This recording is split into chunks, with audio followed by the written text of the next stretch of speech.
حاضر ہیں۔ آج ہم انشاءاللہ بیماری سے شفا کی دعائیں آپ کے ساتھ شیئر کریں گے۔ صحت اور بیماری انسانی زندگی کے ساتھ ساتھ ہیں۔ انسان کی زندگی کے کوئی بھی 2 دن ایک جیسے نہیں ہوتے۔ آج اگر انسان خوش ہے تو کل اداس ہوگا، اگر آج وہ اپنے جسم میں قوت محسوس کر رہا ہے تو کل بیمار ہو سکتا ہے۔ انسان کے اوپر دن میں بھی کئی بار مختلف طرح کی کیفیات گزرتی ہیں۔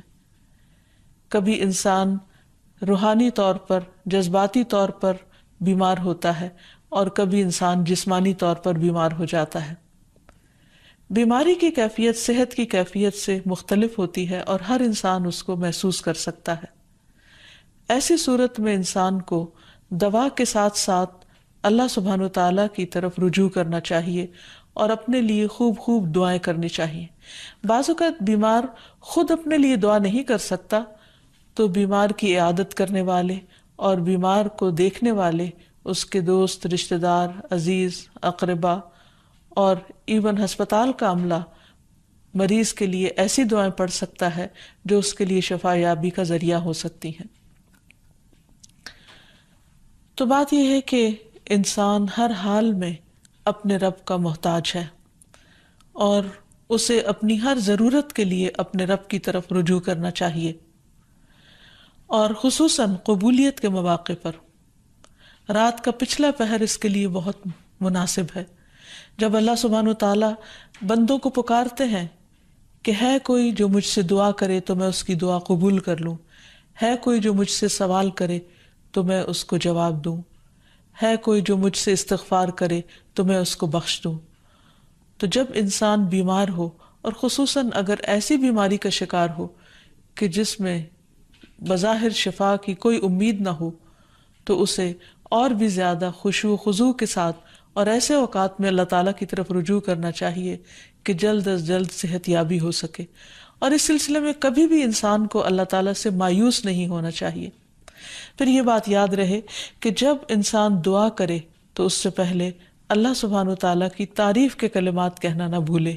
تو آئیے آج ہم آپ کو دعا کرنے سے پہلے کچھ نئے کلمات بتائیں گے جو اللہ سبحانہ وتعالیٰ کی حمد و ثنا پر مبنی ہیں۔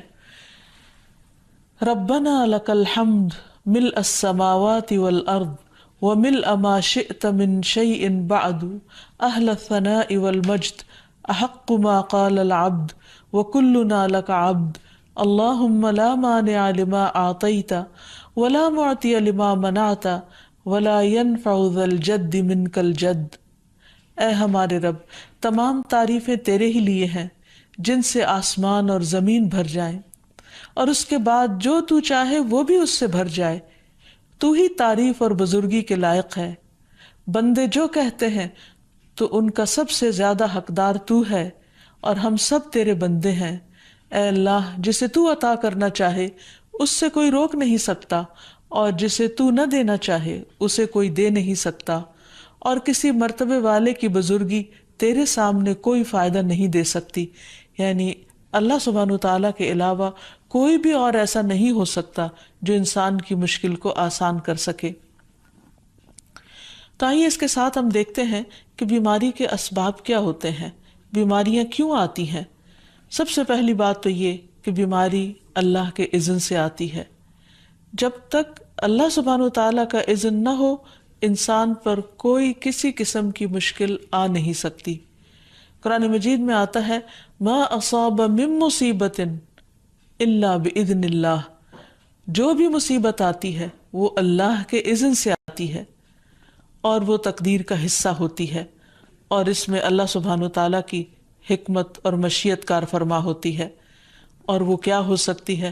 مثلاً اللہ تعالیٰ کسی بندے کے ساتھ بھلائی کا ارادہ کرتے ہیں، اس کے گناہ معاف کرنا چاہتے ہیں، اس کو کسی خاص چیز کی سمجھ دینا چاہتے ہیں تو اسے تکلیف میں مبتلا کر دیتے ہیں۔ کیونکہ بعض اوقات انسان زندگی میں اتنا مصروف ہوتا ہے اپنے روزانہ کے روٹین کے کاموں میں کہ وہ ٹھہر کر، رک کر، خاموشی کے ساتھ وقفہ لیے بغیر کوئی ایسی بات سوچتا نہیں کہ جو اسے سوچنی چاہیے، جو اللہ تعالیٰ چاہتے ہیں کہ وہ سوچے۔ تو جب انسان بیمار ہو جاتا ہے تو ایک اور کنڈیشن میں آ جاتا ہے، وہ آرام کی کیفیت میں آ جاتا ہے۔ ایسی صورت میں انسان کو وہ باتیں بھی سوچنے کا موقع مل جاتا ہے جو عام طور پر وہ نہیں سوچتا۔ پھر اسی طرح ہمیں ہمارا دین یہ بھی بتاتا ہے کہ بعض اوقات انسان پر بیماری یا کوئی بھی تکلیف اس کے اپنے ہاتھوں کی کمائی سے آتی ہے، یعنی اس کا اپنا کوئی گناہ یا قصور ہوتا ہے جس کی بنا پر اسے وہ تکلیف پہنچتی ہے۔ قرآن مجید میں آتا ہے وَمَا أَصَابَكُم مِّن مُّصِيبَةٍ فَبِمَا كَسَبَتْ أَيْدِيكُمْ وَيَعْفُو عَن كَثِيرٍ، اور تمہیں جو بھی مصیبت پہنچی تو وہ اس وجہ سے ہے جو تمہارے ہاتھوں نے کمایا، اور وہ بہت سی چیزوں سے درگزر کر جاتا ہے۔ اسی طرح بعض اوقات انسان کی بیماریاں اس کے کسی گناہ کا نتیجہ ہوتی ہیں۔ عمر رضی اللہ عنہ نے جب عباس رضی اللہ عنہ سے بارش کی دعا کرنے کے لیے کہا تو انہوں نے کہا اے اللہ، بے شک مصیبتیں گناہوں کی وجہ سے ہی نازل ہوتی ہیں اور انہیں صرف توبہ ہٹا سکتی ہے۔ پھر اسی طرح ایک اور روایت میں آتا ہے رسول اللہ صلی اللہ علیہ وسلم نے فرمایا جب بھی کسی رگ یا آنکھ کو نقصان پہنچتا ہے تو وہ کسی نہ کسی گناہ کی وجہ سے ہوتا ہے، لیکن جو تکالیف اللہ تعالیٰ ویسے ہی ٹالتا رہتا ہے وہ کہیں زیادہ ہو جاتی ہیں۔ پھر اسی طرح بعض بیماریاں انسانوں کے اعلانیہ گناہوں کی وجہ سے بھی ہوتی ہیں، جیسا کہ ایک حدیث میں آتا ہے جب کسی قوم میں بدکاری عام ہو جاتی ہے اور وہ اعلانیہ اس کا ارتکاب کرتے ہیں تو ان میں طاعون اور ایسی مختلف بیماریاں پھیل جاتی ہیں جو کہ ان سے پہلے گزرے ہوئے لوگوں میں نہ تھی۔ ابو امامہ باہلی سے روایت ہے کہ نبی صلی اللہ علیہ وسلم نے فرمایا جس بندے کو بھی بیماری سے پچھاڑ دیا گیا ہو تو اللہ تعالیٰ اسے جب بیماری سے اٹھاتا ہے تو وہ پاک ہوتا ہے۔ تو یہ ایک حقیقت ہے کہ انسان کے گناہ اس کے لیے مشکلات کا سبب بنتے ہیں۔ امام ابن القیم الجوزیہ لکھتے ہیں، ان کی ایک مشہور کتاب ہے الداء والدواء، بیماریاں اور علاج، اس میں وہ کہتے ہیں کہ کوئی بھی گناہ ایسا نہیں کہ جس کے اثرات نہ ہوں۔ انسان سے چھوٹی یا بڑی جو بھی کوئی غلطی صادر ہوتی ہے اس کے نتیجے میں کچھ نہ کچھ اثرات اس کی زندگی پر ضرور پڑتے ہیں۔ ہاں اگر اللہ تعالیٰ معاف کر دے تو وہ اور بات ہے، ورنہ ہر گناہ کی ایک تاثیر ہوتی ہے، اور ان تاثیرات میں سے ایک چیز یہ ہے کہ انسان مختلف قسم کی بیماریوں میں مبتلا ہو جاتا ہے۔ اسی لیے ہم دیکھتے ہیں کہ جب انسان بیماری میں مبتلا ہوتا ہے تو اللہ تعالیٰ اس بیماری کو اس کے گناہوں کا کفارہ بنا دیتے ہیں۔ جیسے حدیث میں آتا ہے کہ جس مسلمان کو کانٹا چبھے یا اس سے زیادہ کوئی تکلیف پہنچتی ہے تو اللہ تعالیٰ اس کے ذریعے اس کے گناہوں کو اس طرح دور کر دیتا ہے جس طرح درخت سے اس کے پتے جھڑتے ہیں۔ تو اس سے ہمیں یہ پتہ چلتا ہے کہ بیماریوں کے آنے کے مختلف اسباب ہوتے ہیں۔ بیماری بہرحال جس بھی وجہ سے آئے، لیکن اصل چیز دیکھنے کی یہ ہے کہ مومن کا رویہ کیا ہے۔ مومن کو اگر کوئی کانٹا بھی چبھتا ہے تو وہ اس پر صبر کرتا ہے۔ اس لیے بیماری یا تکلیف کے آنے پر انسان کو اللہ سے راضی رہنا چاہیے، شکوہ نہیں کرنا چاہیے، کیونکہ جو اللہ سے راضی ہو جاتا ہے کسی آزمائش پر، اللہ تعالیٰ بھی اس سے راضی ہو جاتا ہے۔ پھر اسی طرح اللہ تعالیٰ کا شکر ادا کرنا چاہیے، کیونکہ بیماری اس سے زیادہ شدید بھی ہو سکتی تھی۔ لہٰذا انسان کو اللہ تعالیٰ جس حال میں رکھے انسان اس پر شکر گزار رہے۔ پھر یہ کہ انسان کسی بھی بیماری میں کسی بھی قسم کی ہو اور زندگی کے کسی بھی حصے میں ہو، اس میں مایوس نہ ہو، پر امید رہے کہ بیماری دور ہو جائے گی۔ پھر اسی طرح اگر بیماری طول پکڑ جائے تو انسان کو گھبرانا نہیں چاہیے، کیونکہ ہر گزرنے والا لمحہ انسان کے درجات میں اضافے کا سبب بنتا ہے اور اس کے گناہ مسلسل جھڑتے چلے جاتے ہیں حتیٰ کہ انسان بالکل پاک صاف ہو جاتا ہے۔ پھر اسی طرح انسان کو بیماری کی حالت میں دوسروں سے شکوے شکایات نہیں کرنی چاہیے، کیونکہ بیماری اللہ کے اذن سے آتی ہے، اور جب انسان ہر ایک کے آگے رونا رونے لگتا ہے تو گویا وہ اللہ تعالیٰ کا شکوہ کر رہا ہوتا ہے، جو چیز اللہ تعالیٰ کو پسند نہیں۔ پھر اسی طرح منہ سے برے الفاظ نہیں نکالنے چاہیے، بیماریوں کو کوسنا نہیں چاہیے، اور پھر ایسے الفاظ نہیں ادا کرنے چاہیے کہ مجھے لگتا ہے کہ اس بیماری میں میری زندگی چلی جائے گی، یا یہ کہ کسی مریض کی عیادت کے لیے جا کر اس کو اس قسم کی بات نہیں کرنی چاہیے، خواہ کتنی ہی خطرناک بیماری کیوں نہ ہو، ہمیشہ اسے امید دلانے چاہیے، کیونکہ مایوسی کے الفاظ اور برے بھلے اور منفی قسم کی باتیں اللہ تعالیٰ کو پسند نہیں، اور انسان ویسے بھی جیسے سوچتا ہے پھر اس کے ایکشن اس کے مطابق ہونے لگتے ہیں۔ اب یہ ہے کہ انسان بیماری میں دوا ضرور کرے، کیونکہ حدیث میں آتا ہے کہ اللہ تعالیٰ نے کوئی بیماری ایسی نہیں اتاری جس کے لیے دوا نہ اتاری ہو۔ ہاں، جسے معلوم ہو اسے معلوم ہوتا ہے، اور جسے نہیں معلوم ہوتا اسے نہیں معلوم ہوتا۔ بعض اوقات اللہ تعالیٰ ڈاکٹر کے دل میں ڈال دیتا ہے اور اس کا علاج اس کو سمجھ میں آ جاتا ہے، اور بعض اوقات وہ بیماری لا علاج ہوتی ہے، حالانکہ اس کا علاج موجود ہوتا ہے مگر کسی کو بھی علاج سمجھ میں نہیں آتا۔ بہرحال نوعیت کچھ بھی ہو تو علاج ضرور کراتے رہنا چاہیے، اور کبھی مایوس نہیں ہونا چاہیے کہ اس بیماری کا علاج ہو نہیں سکتا۔ نہیں، ایک کے بعد ایک کوشش انسان کرتا رہے، اور جب اللہ کا اذن ہوگا بیماری دور ہو جائے گی۔ اور اس کے ساتھ ساتھ انسان یہ بھی یقین رکھے کہ شفا اللہ کے ہاتھ میں ہے، کسی ڈاکٹر کے ہاتھ میں نہیں، کسی انسان کے ہاتھ میں نہیں، کیونکہ جب تک اللہ کا اذن نہ ہو شفا نہیں ہو سکتی، خواہ کوئی کتنا بھی بڑا ڈاکٹر کیوں نہ ہو۔ اسی لیے نبی صلی اللہ علیہ وسلم کی دعاؤں کے آخر میں آتا ہے کہ لا شفا الا شفاؤک، کوئی شفا نہیں مگر تیری ہی شفا، یعنی جو اللہ سبحانہ وتعالیٰ اپنے بندے کو شفا عطا کرے۔ پھر اسی طرح یہ ہے کہ حضرت ابراہیم علیہ السلام نے اللہ سبحانہ وتعالیٰ کے بارے میں فرمایا تھا کہ وَإِذَا مَرِضْتُ فَهُوَ يَشْفِينِ، کہ جب میں بیمار ہوتا ہوں تو وہی مجھے شفا دیتا ہے، یعنی اللہ تعالیٰ ہی اس بیماری کو دور کرتا ہے۔ اسی طرح ایک اور روایت سے بھی پتہ چلتا ہے کہ شفا دراصل اللہ سبحانہ وتعالیٰ کے ہاتھ میں ہے۔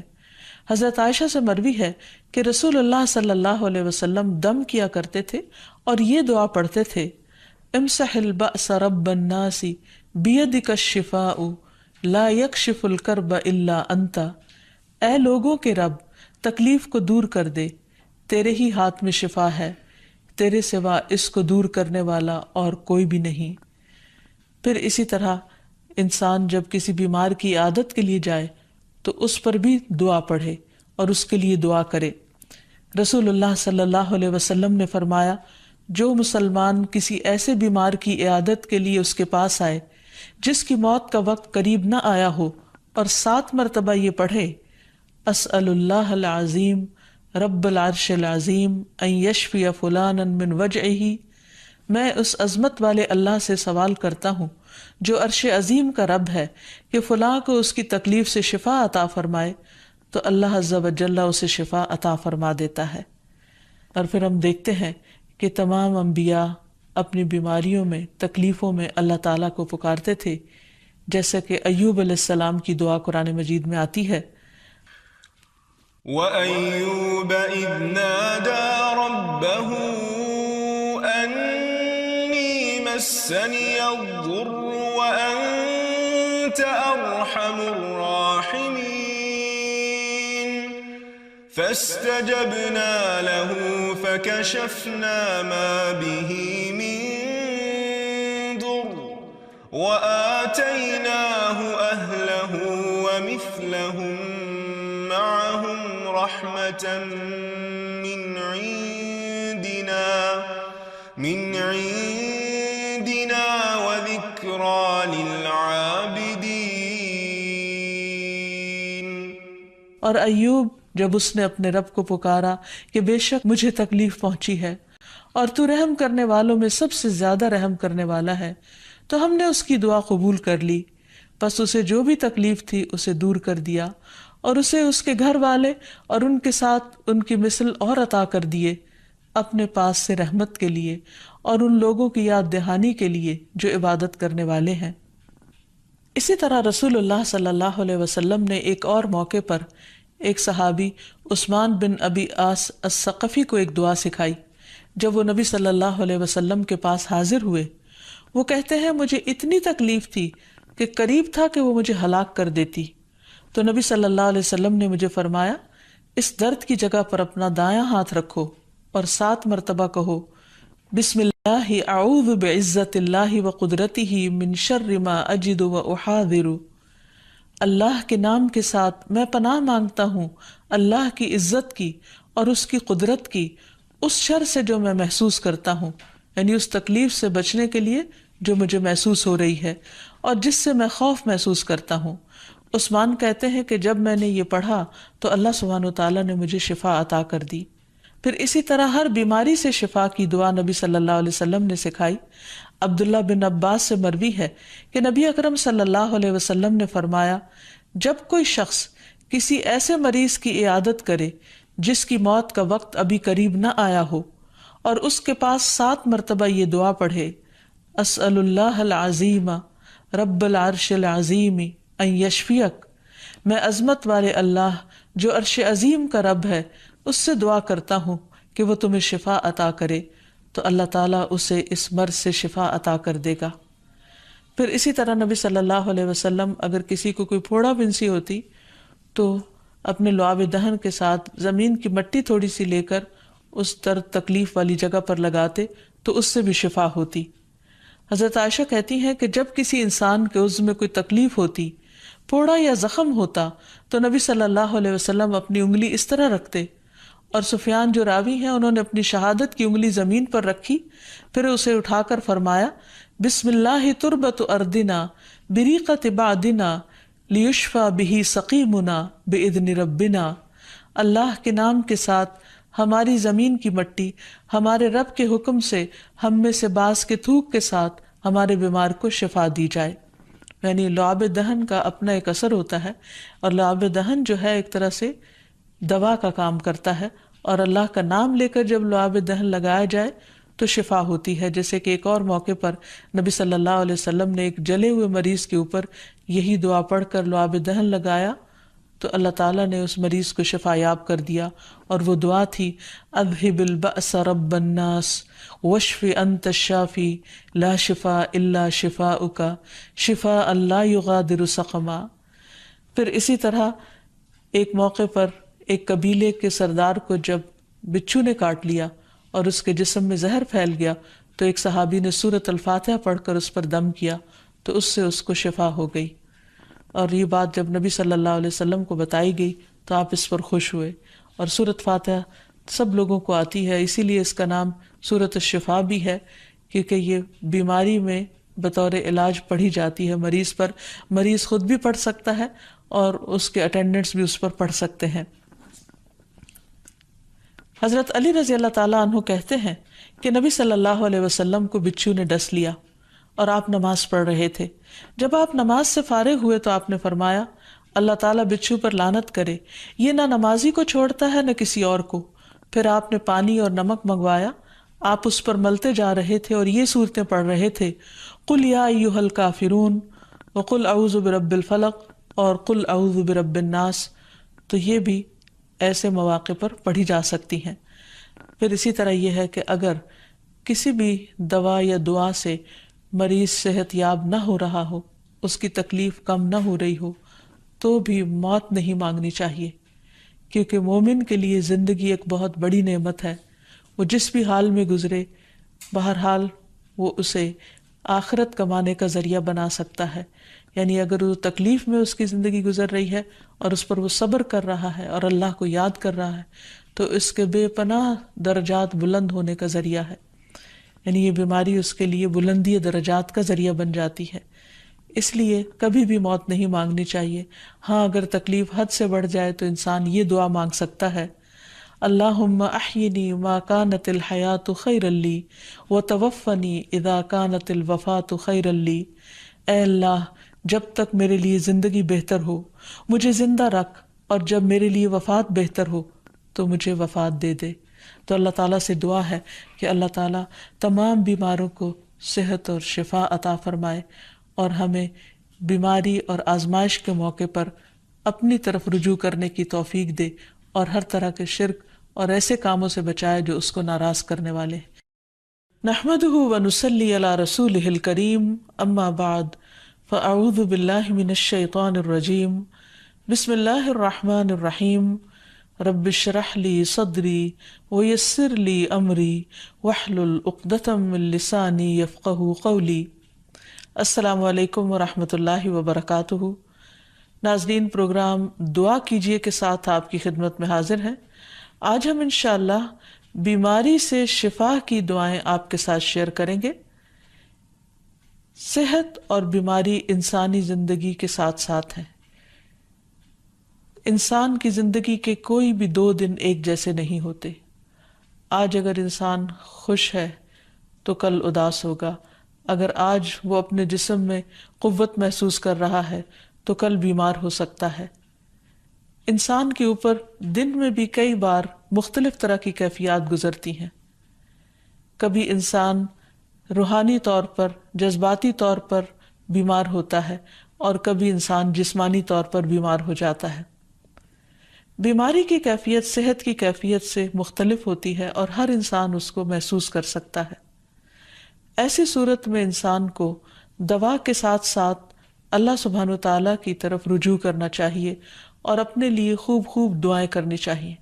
بعض اوقات بیمار خود اپنے لیے دعا نہیں کر سکتا تو بیمار کی عیادت کرنے والے اور بیمار کو دیکھنے والے، اس کے دوست، رشتہ دار، عزیز، اقربا اور ایون ہسپتال کا عملہ مریض کے لیے ایسی دعائیں پڑھ سکتا ہے جو اس کے لیے شفا یابی کا ذریعہ ہو سکتی ہیں. تو بات یہ ہے کہ انسان ہر حال میں اپنے رب کا محتاج ہے اور اسے اپنی ہر ضرورت کے لیے اپنے رب کی طرف رجوع کرنا چاہیے، اور خصوصاً قبولیت کے مواقع پر.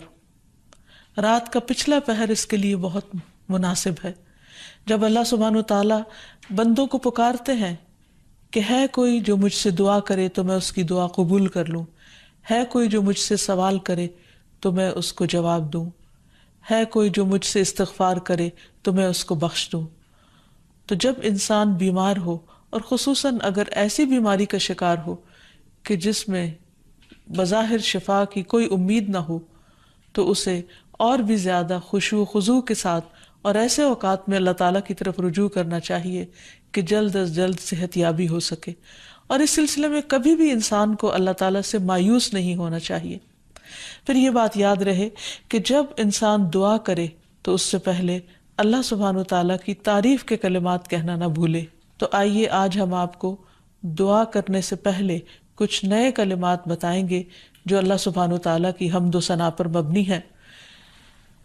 ربنا لک الحمد ملء السماوات والارض وملء ما شئت من شيء بعد اهل الثناء والمجد احق ما قال العبد وكلنا لك عبد اللهم لا مانع لما اعطيت ولا معطي لما منعت ولا ينفع ذا الجد منك الجد. اے ہمارے رب، تمام تعریفیں تیرے ہی لیے ہیں جن سے آسمان اور زمین بھر جائیں، اور اس کے بعد جو تو چاہے وہ بھی اس سے بھر جائے. تو ہی تعریف اور بزرگی کے لائق ہے. بندے جو کہتے ہیں تو ان کا سب سے زیادہ حقدار تو ہے، اور ہم سب تیرے بندے ہیں. اے اللہ، جسے تو عطا کرنا چاہے اس سے کوئی روک نہیں سکتا، اور جسے تو نہ دینا چاہے اسے کوئی دے نہیں سکتا، اور کسی مرتبے والے کی بزرگی تیرے سامنے کوئی فائدہ نہیں دے سکتی. یعنی اللہ سبحانہ وتعالیٰ کے علاوہ کوئی بھی اور ایسا نہیں ہو سکتا جو انسان کی مشکل کو آسان کر سکے. تو آئیے اس کے ساتھ ہم دیکھتے ہیں کہ بیماری کے اسباب کیا ہوتے ہیں، بیماریاں کیوں آتی ہیں. سب سے پہلی بات تو یہ کہ بیماری اللہ کے اذن سے آتی ہے.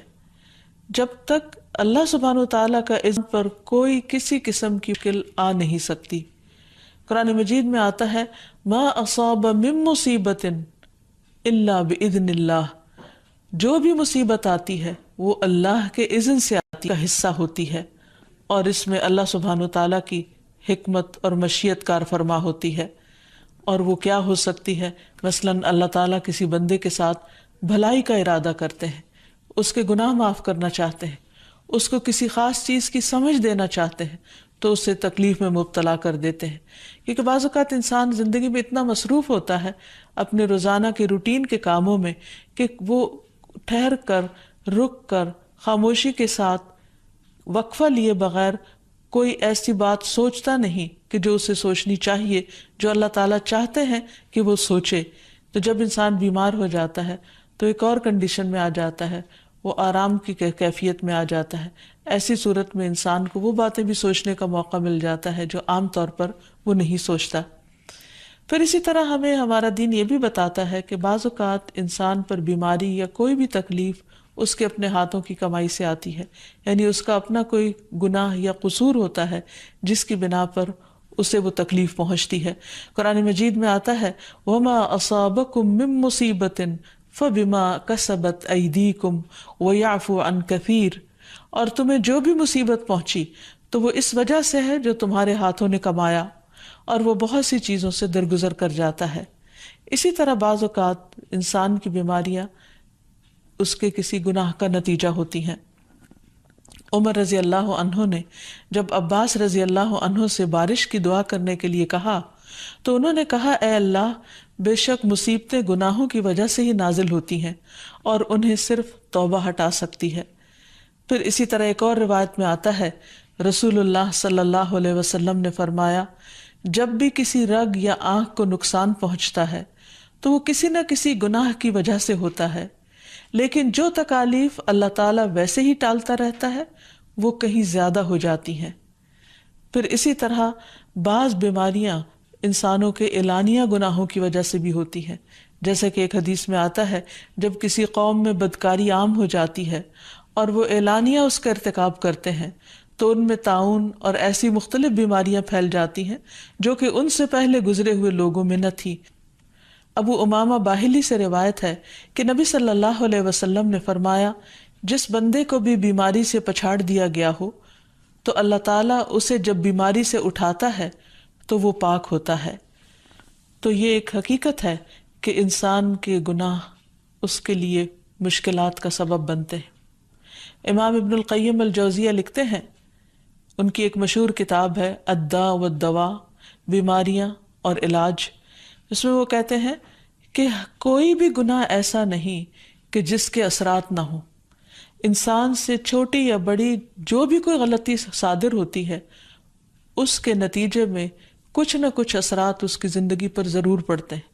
ہاں اگر اللہ تعالیٰ معاف کر دے تو وہ اور بات ہے، ورنہ ہر گناہ کی ایک تاثیر ہوتی ہے، اور ان تاثیرات میں سے ایک چیز یہ ہے کہ انسان مختلف قسم کی بیماریوں میں مبتلا ہو جاتا ہے۔